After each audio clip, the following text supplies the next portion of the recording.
Roanoke County business serves as a drop-off point for flood relief supplies. Yarid's, a shoe store on Starkey Road, also has two locations in West Virginia, one inside the Greenbrier Resort and another in Lewisburg.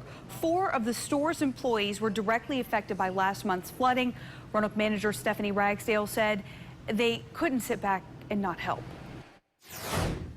Our employees are people that we speak to every day on a daily basis, multiple times. So, of course, you know, they're like our family.